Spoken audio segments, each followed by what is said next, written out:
Assalamu alaikum, Ramadan Mubarak, peace and blessings to everybody who is on this tonight's Zoom meeting, Zoom discussion on Jesus in Islam.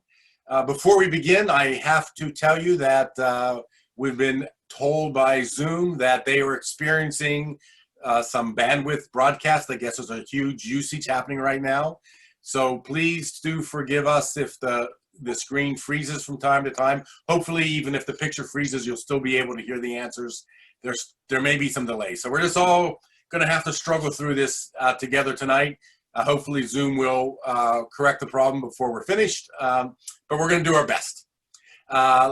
Thank you again for joining us. This is a very exciting discussion we have. We have over 100 people who have signed up to participate and listen in on these two great, interesting scholars that we have tonight to talk about who the Muslim Jesus is and what he means to Muslims, and how the Muslim vision of Jesus may be in some ways similar, in some ways different than the Christian conception. So let me introduce the two scholars we have with us tonight. One is Father Michael Calabria, who holds a PhD in Islamic Studies at the University, or from the University of Exeter in the UK. He is currently the Director for Arab and Islamic Studies at St. Bonaventure University in New York City. Or in New York, not New York City, but New York, right? Correct. And we also have with us Imam Yahya Hendi, who holds a master's degree in comparative religions and Muslim-Christian relations from Hartford Seminary, not cemetery, but seminary, and was the first full-time Muslim chaplain at any university in the country. I believe that's the case, and is currently the chaplain at Georgetown University in Washington, D.C. Let me start with you, Dr. Calabria.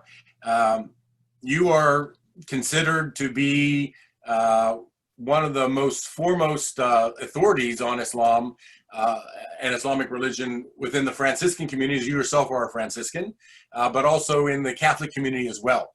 And which is a pretty probably unique position to hold, I would imagine. But look, let's start with the very basic question of what got you interested in Islamic studies? What, as a Catholic, as a friar, what drew you to wanting to get a PhD in Islamic studies? The short answer is Islamic prayer. I was an undergraduate student doing archaeological work in Egypt in 1981. And when I went, I had no knowledge of Islam. I did not know any Muslims. When I arrived in Egypt, I remember hearing for the first time the adhan, the call to prayer, and was so captivated by that. And then when we went out into the desert to do archaeological work, I remember one morning, early one morning, I was awakened by sounds outside the tent. And I peered outside and I saw our workmen performing Fajr prayer. And I was so moved and so touched. And that was really the beginning of my journey with Islam. And that impact that Islamic prayer had on me continued every time I was in Egypt. And I continue to this day to pray with the Muslim community here locally at the Islamic Society of the Southern Tier.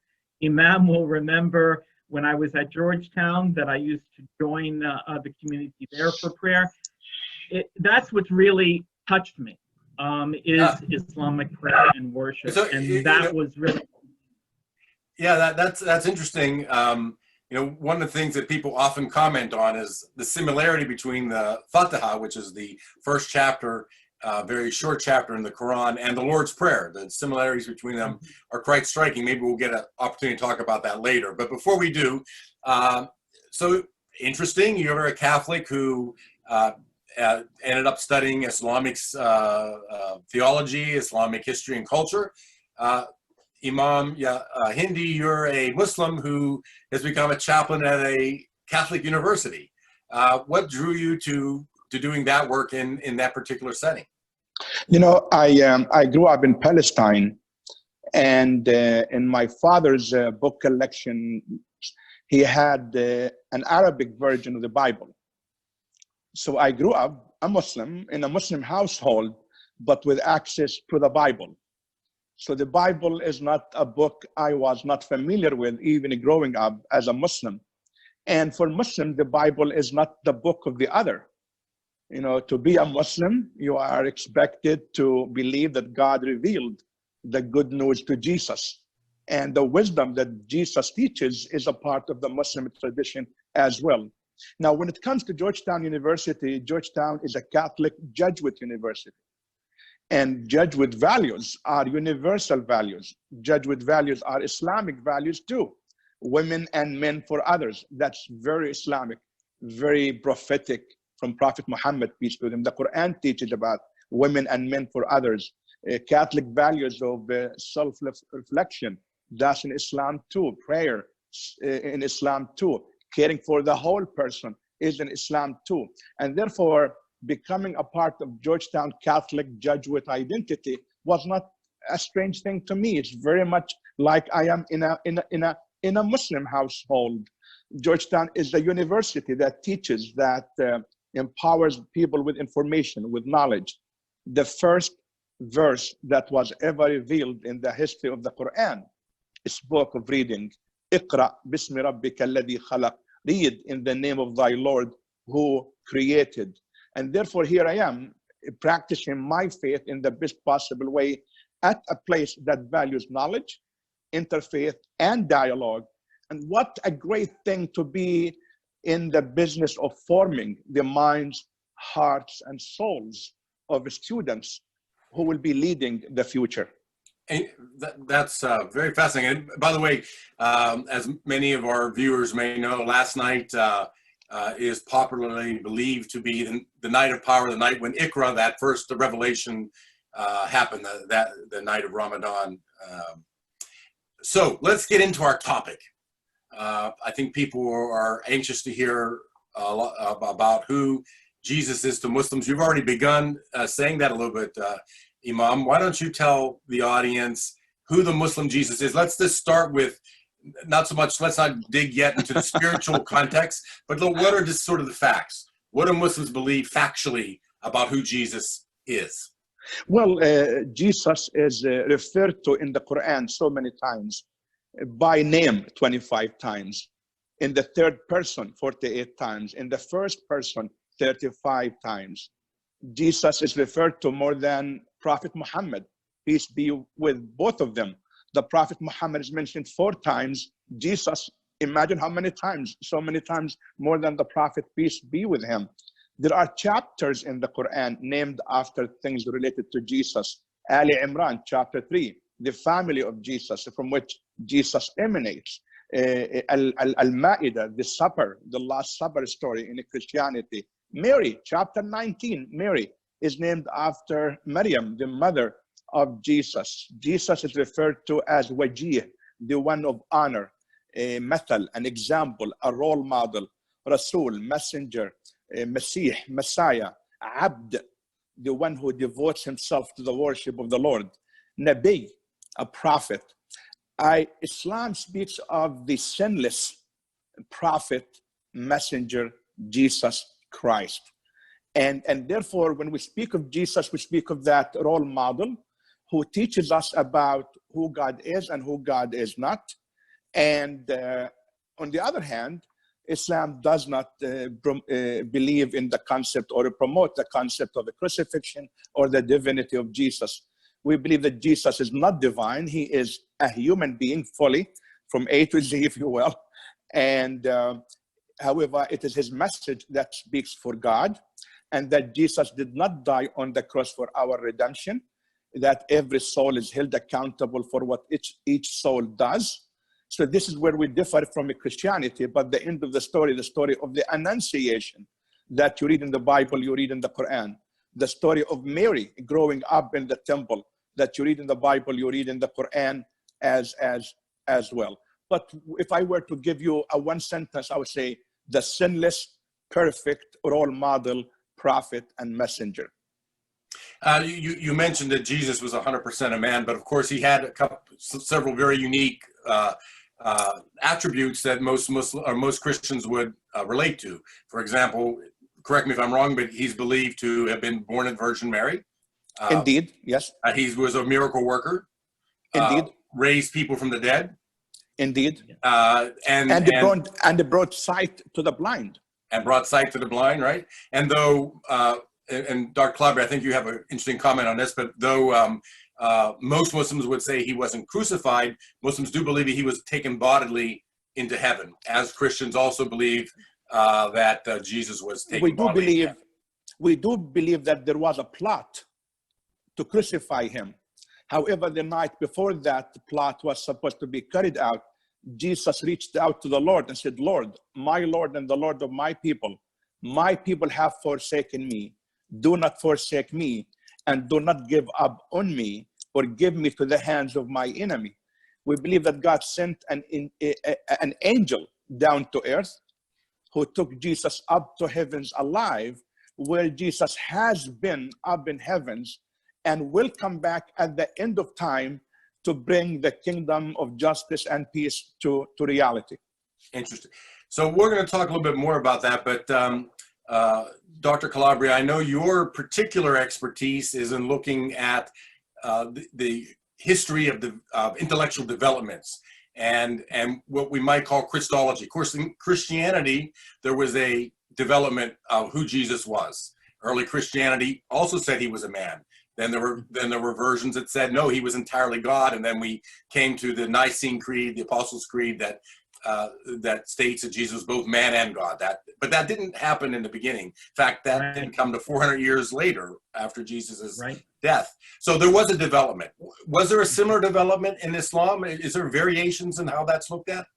Yeah, it's a very good point. I think it's important that when we look at Christology, whether it's Christian or Muslim, that there are differences and there are variations on the theme. So as you were saying, it took the Christian community several centuries, and even then, not everyone agreed. I mean, when we look at the last of the major Christological councils in the 5th century, even then, people didn't agree, and it caused a schism in the Eastern and Western churches. What we see in Islam, and really, for me, the wonderful thing about the history of Islam is that there's no really one response or one answer to any issue. I mean, this is the greatness of the Islamic intellectual tradition.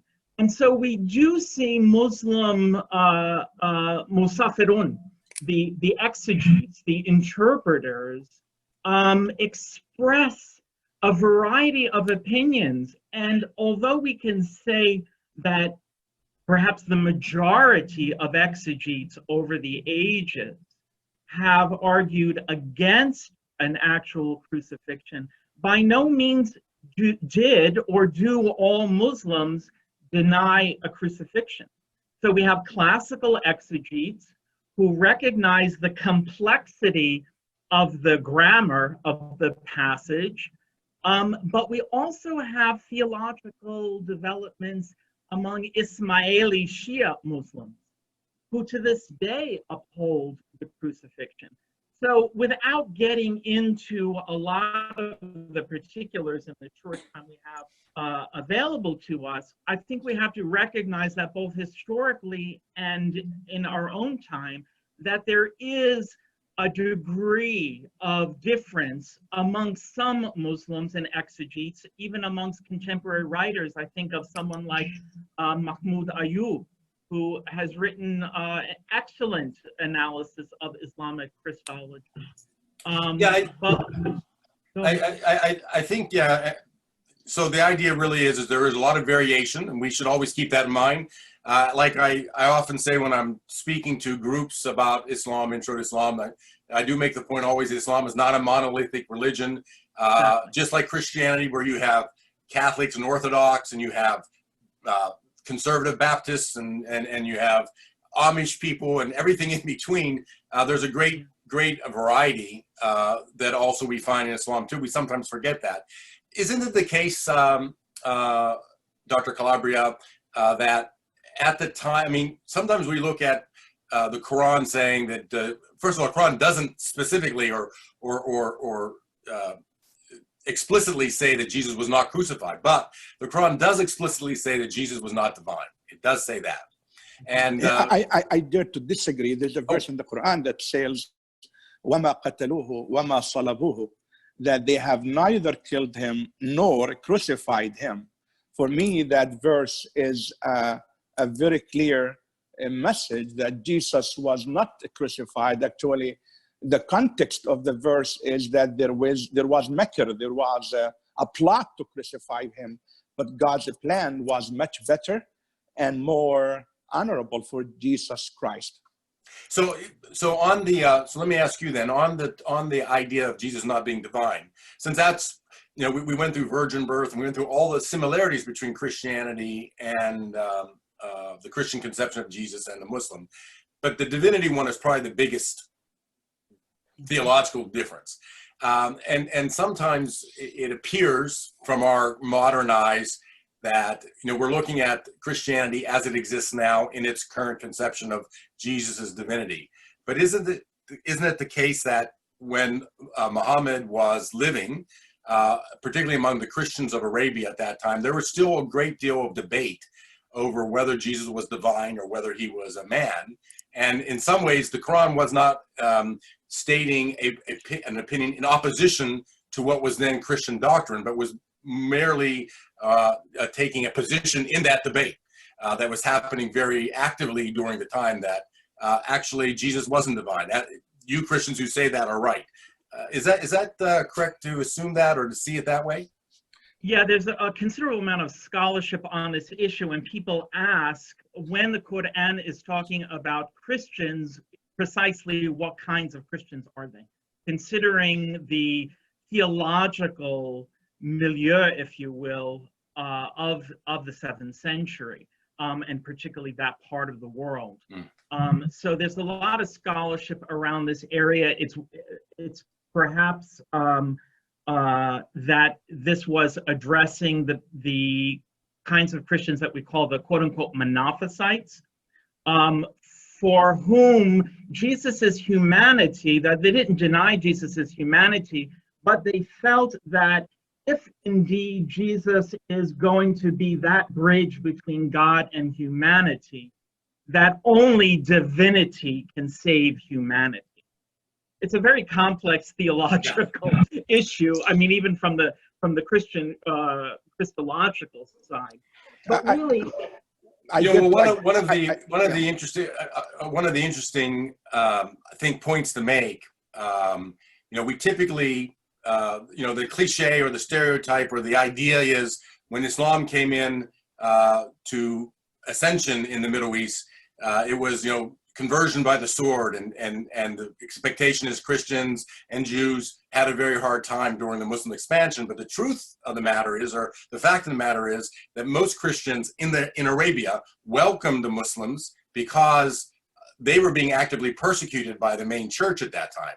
And so when Islam came in, it gave them, in essence, safety away from the persecution of persecution coming from the church, was coalescing around certain ideas and actively, killing heretics, or what they viewed as heretics, which is why Christian communities have actively survived in the Arab lands of Islam until today. But you wanted to say something, Dr. Hendi? Yes, I wanted to say that with the Prophet Muhammad, when his disciples were persecuted in Mecca and they wanted to flee or find a refuge somewhere, he asked them to go and be in the hospitality of the king of Ethiopia at the time. Why? Because he was Christian.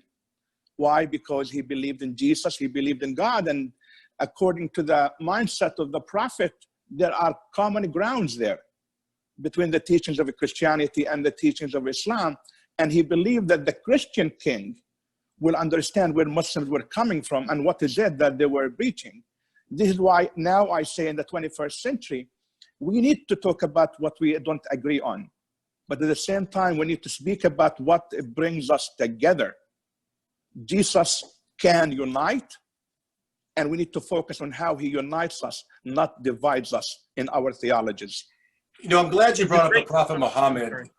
and Prophet Muhammad's view of Christianity and Jesus, because up until now we've been talking about the Quranic view of Jesus and these broad theological points. But the Prophet Muhammad also had a view of Jesus that is expressed in the many volumes, the luminous volumes of Hadith literature, which is the collected sayings of the Prophet Muhammad. So we've talked a little bit about the main aspects of how the Quran views Jesus as a miracle worker, as not crucified, not divine, but born of a virgin, etc. What is Muhammad's conception of Jesus? You know, the Prophet Muhammad, peace be with him, every time he spoke of Jesus, he said, Akhi, my brother Jesus. And I find that quite important to talk about, because he did not see himself in competition with Jesus or with Moses, as a matter of fact, but rather that they all have the same message, the same goal, and the same end in mind. Speaking of Akhi, my brother Jesus, because he met him during his night journey up in heavens. But according to Muslim scholars, Jesus is a Sahabi, is a companion of the Prophet, because he also believed in Muhammad. He accepted Muhammad's prophecy that Muhammad was speaking for God as well. But now if you go to Medina, where the Prophet is buried, next to him, there is an open spot that's allocated for where Jesus will be buried after his next coming. And I find that very interesting, that the Prophet prophesied that Jesus will come back at the end of time. He will establish the kingdom of justice and peace on earth, that he will die and he will be buried next to him in the city of Medina. And just to put a visual to that, because I just had the good fortune with my family before COVID, just before COVID came, we were able to travel to Mecca and Medina, and I was actually I myself didn't know that, and I was very taken. What you see in the big mosque there's where the Prophet is buried. Next to him is Abu Bakr. So there's the tomb of the Prophet. Then there's the tomb of Abu Bakr, his closest companion. Then there's the tomb of Omar, the next second caliph, and then, like you're saying, there's an empty tomb waiting for Jesus, which brings up one of the most fascinating, and I think we should talk about this a bit, because I think our audience, particularly the audience who may be Christian tuning in, will be interested in, is the idea of the second coming. As the second coming obviously is very big, particularly for Protestant Christians, but is also a very central idea for Muslims. And Dr. Calabria, why don't you start telling us a little bit about how the second coming is thought of in Islamic context?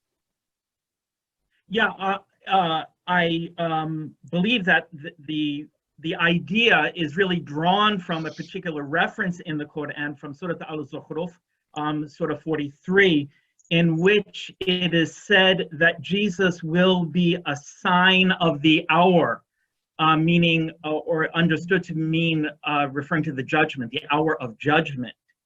And from that is drawn this idea that in the end time, that Jesus will return to the earth.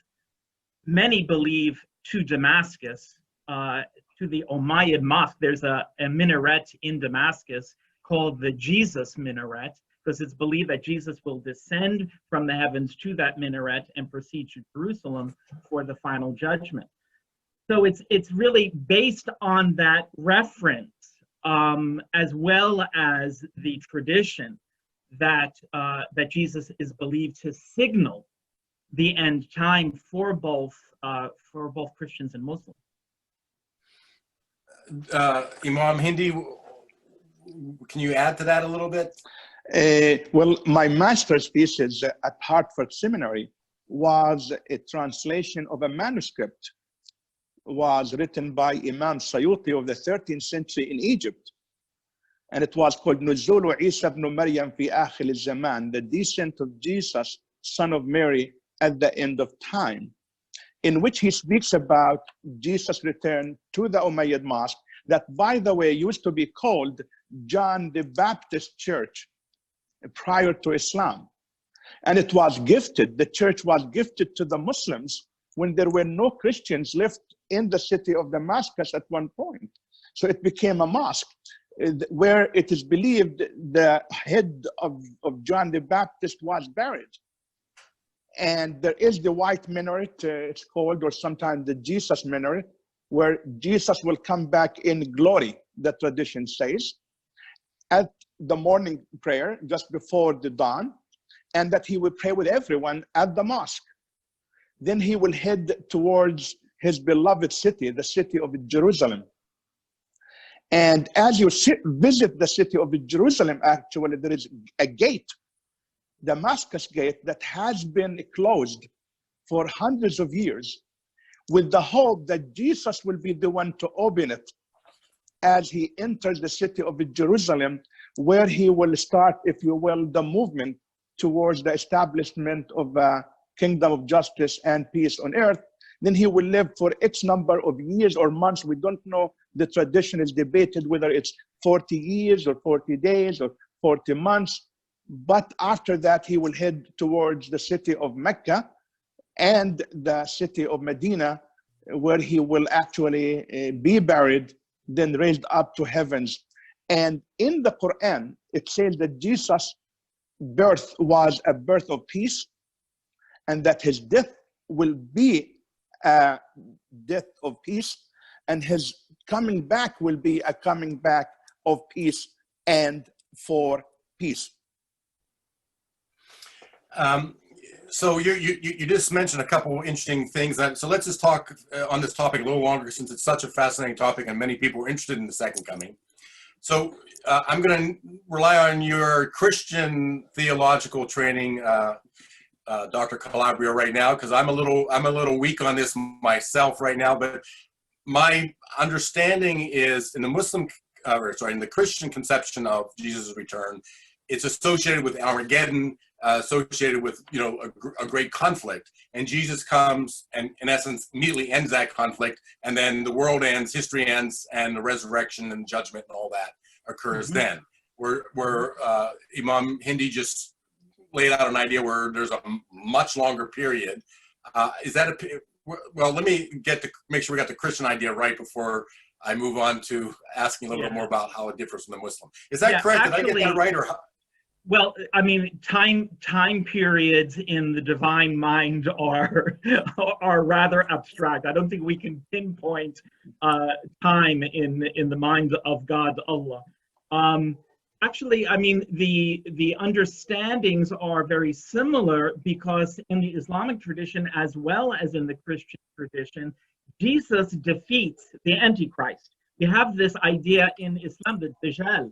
So that there is a Antichrist figure in both Christianity and in Islam, and Jesus's return means the utter destruction of evil, and in Christianity we call that the kingdom of God.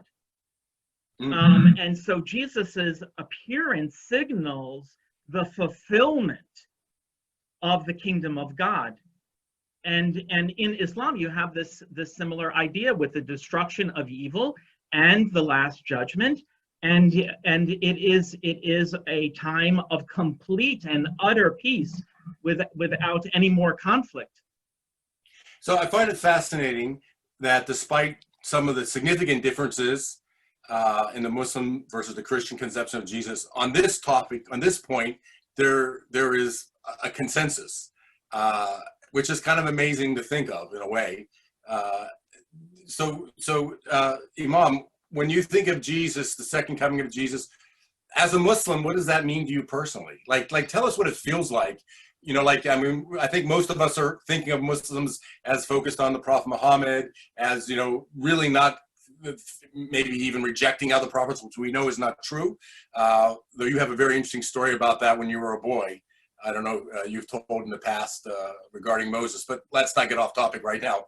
As a Muslim, what does the second coming of Jesus mean to you? It means a lot. It means a lot personally.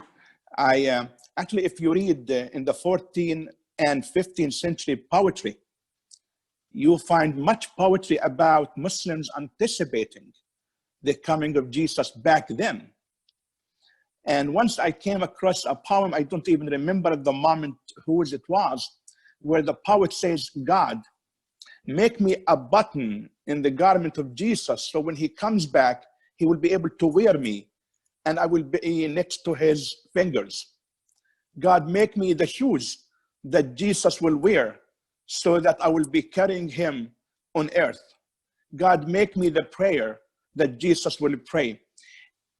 When I think of Jesus coming back, I say, here it is. God is challenging Christians and Muslims to use Jesus as one who brings together, unites, not divides. As someone who wants us to consume our theologies and our time with social justice, but at the end of the day, his return is about social justice. You know, that chapter you read in Matthew 25:31-46, or the same reading in Hadith Qudsi in divine traditions of Prophet Muhammad, peace be with him, that God and Jesus in both traditions want us to feed the hungry, to clothe the naked, to deliver the captive. Jesus at the end of time will be doing exactly that.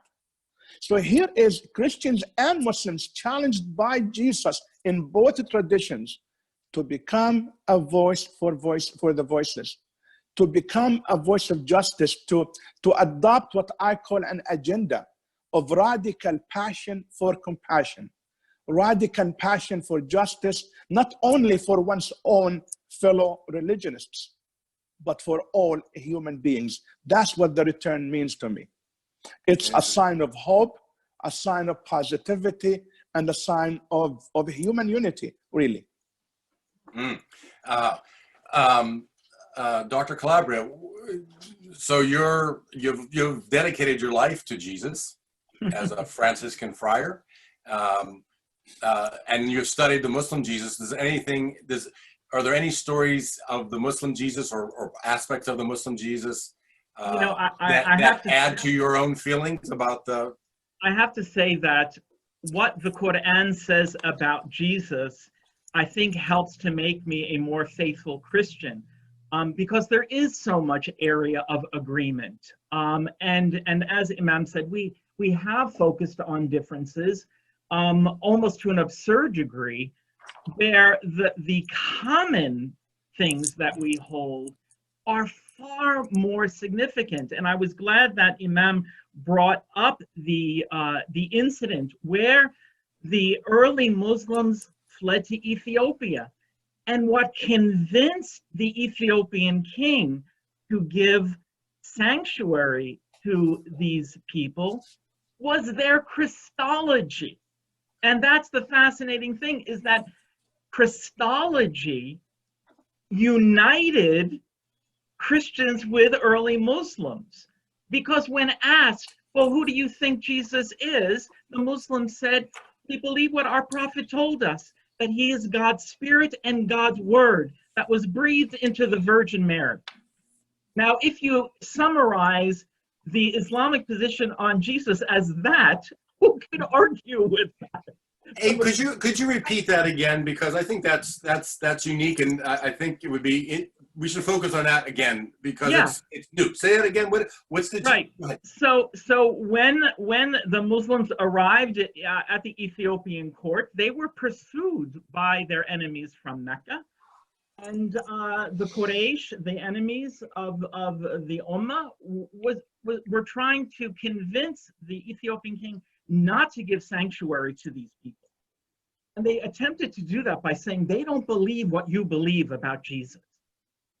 And so when pressed, the leader of the group, Jafar, said, we say of him what our prophet brought to us, that Jesus is God's messenger and his servant, his spirit and his word, which he cast unto the Virgin Mary, the Blessed Virgin. And what's the first lines of John? I mean, the book of John says exactly the same thing in the first few lines, right? if you use that kind of language, you see how close we are. And in fact, the Ethiopian king picked up, according to the account, picked up a stick and said, the differences between what you believe and what we believe is no bigger than the stick. So we have quite, if you will, inauthentically, we have both. Christians and Muslims have been inauthentic to our history and our traditions by creating animosity over Christology when we share so much. Imam Hendi, let me ask you the same question. You know, Christians will all have a particular story about Jesus that means something deep to them, that's important to them, that comforts them. Is there a particular story of Jesus that comforts you, or that you think of, or in some ways inspires your own spiritual journeys? Well, Jesus, when asked to condemn the woman who committed adultery, when he said, "He who has no sin shall cast the first stone," is a story that brings tears to my eyes every time I read it. Jesus is telling his companions and disciples, and telling each and every one of us for years to come, do not be judgmental. Judge yourself before you judge others. It is that story of Jesus that tells me of the beautiful heart of Jesus. Jesus was someone who believed in God, who as a prophet, as a messenger, as a role model, is telling us, do not judge, otherwise you will be judged. That story always fascinates me. Yeah, that's one of my favorites too. You know, I want to just tell a quick story related to my wife's Egyptian, those of you who know me, and her grandmother. We're talking a lot about Jesus here, but as was mentioned earlier, John the Baptist is part of the Muslim story. Mary is a part of the Muslim story too, and there's a chapter in the Quran named Mary, and there's a very moving verse. Really, I think one of the most moving verses in the Quran, where Mary is pregnant with the virgin birth, and people don't believe that, of course, and think that she's gone out and sinned, and she's feeling frightened and persecuted, frightened for her life, actually. And an angel comes to comfort her and tell her, don't worry, we know the truth and we'll protect you. The truth will protect you. And Luby's my wife's name's Luby, her grandmother always told the story that throughout her whole life, I mean, this is a woman who had 10 children, was ripped out of school when she was 12 years old, married at a young age, had a tough life in many ways. And throughout her life, the story that she went back to over and over to give her comfort and strength was the story of Mary. Mary was her, the woman she looked up to. And I think that's, again, for many people in the audience who may not be familiar with all of this, the amazing ways in which Muslims draw from these stories for their spirituality is really immense. It's much bigger than we thought. And I wonder, Dr. Calabria, if you allow me to say this, because Mary is mentioned in the Bible 17 times, while is mentioned in the Quran 34 times. So she's mentioned twice as many times in the Quran as in the Bible, because of the importance of Mary in Islamic Christology, in the Quran, and Muslim theology. Even when you go to a masjid, when you go to mosques, the place where the Imam stands to lead the service, it's called mihrab. And if you look up there, you see a verse from the Quran. It says, كُلَّمَا دَخَلَ عَلَيْهَا زَكَرِيَّا الْمِحْرَابِ وَجَدَ عِنْدَهَا رِزْقًا. Every time Zechariah entered the temple, saw Mary worshiping in a mihrab, in a secluded area, and he found with her sustenance. And he said, Mary, where did you get that sustenance from? And Mary says, from God. So here, every time I pray in the mosque, in the masjid, in the mihrab, as an imam, I remember Mary. So for me, Mary comes to mind, to memory. It's a part of my spirituality to think of Mary 5 times a day. Dr. Calabria, so you were talking about going to Egypt and hearing the call for prayer and seeing Muslims pray. So as you, I think for maybe some people on this particular webinar, hearing some of these things might be surprising. What was your reaction when you first started learning? I mean, as a Christian, and you started finding out that these things were in the Islamic religion, what do you remember your reaction, how you felt? I mean, I think, of course, like most Christians who begin to learn something about Islam, it's a wonderful feeling of amazement and comfort. You know, I always say the birth of Jesus is a very difficult idea for even Christians to wrap their minds around. How can a woman bring forth a child without a husband, a human husband? It's a very difficult concept for even Christians to accept. And yet Islam insists that Mary was conceived of Jesus by virtue of God's will. Now, to me, that's a terrific confirmation, if you will, of what Christians are compelled to believe. And so when I look at that, when I look at what Islam has to say about Jesus, it gives me faith and it gives me comfort. But it's not only the Quran; it's the whole Islamic tradition. I mean, when we look at, for example, in addition to Quran and Hadith and Tafsir, the exegetical works, we have all of these wonderful works by Sufi poets, in which they look to Jesus as the spiritual model. The Sufis talk about Jesus as the model of spiritual discipleship, somebody who was itinerant. He didn't have a home. He wore simple wool clothing.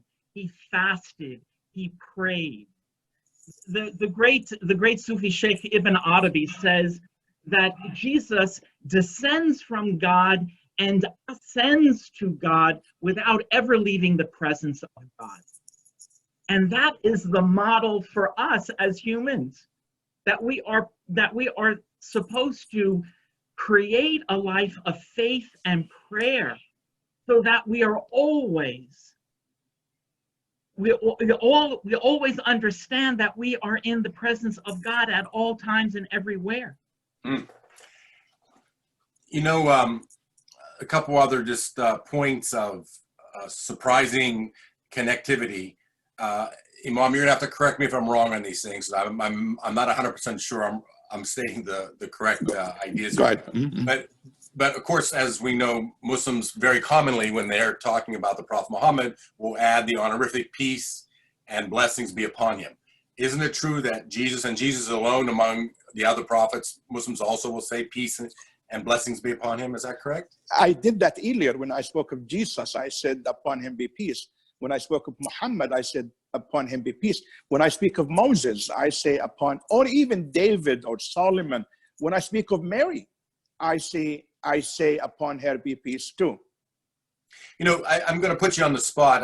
You know, you told me the story 35 years ago. So I'm not sure if you remember it exactly as I do, but I've never forgotten it. But you told me a story of your early instruction or education from your mother about how all the prophets are a part of Islam. When you, as a boy growing up in Palestine, I think you told me something to do with some Israeli children had messed up your book bag or something. Do you remember that story? Yeah, Israeli soldiers actually. And you went home? On my way home, they were beating up children. I was one of those children beaten up, ended up all in blood. And when I got home, I was all in blood. Imagine my mother, her 7-year-old boy, all in the blood. And she took me to the clinic, did some stitches to my lip that I see every day. I look at the mirror, and I was really angry with the Jews, if you will, and Moses. At night, my mother brought the Quran to me and said, Yahya, you spoke ill of Moses and of the Jews. My child does not speak ill of anyone. Remember that Moses is a part of the Quran. Jesus is a part of the Quran. When you speak ill of them, you speak ill of yourself. If you want to be my son, you only speak of love. Because for us as Muslims, لا نفرق بين أحد من رسله, we do not distinguish between any of God's messengers. Even when the prophet spoke of Jesus and Moses, he said, I am with them like stones in one wall. We strengthen one another. If you take any of us out, the wall will come down. So he spoke of himself being in unity with Moses, in unity with Jesus. Mm. I always remember that story and how your mother gave you that education.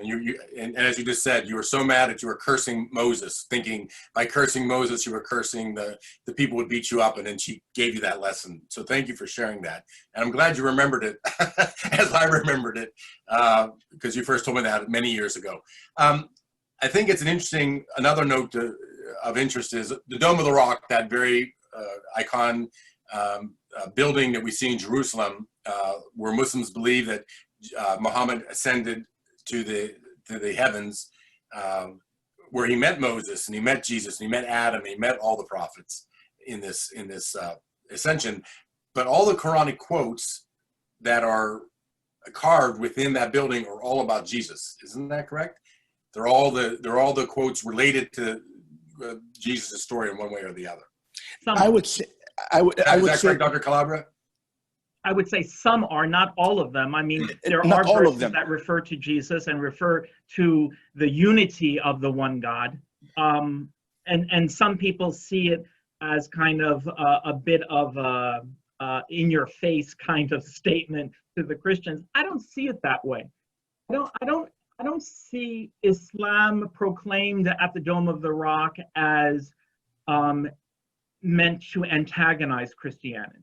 And I don't think that the message of the Quran is to antagonize Christians. I mean, from my perspective, the message of the Quran is to call all of humanity to worship God in the most authentic way as modeled by the prophets. And for me, I think that's a good point.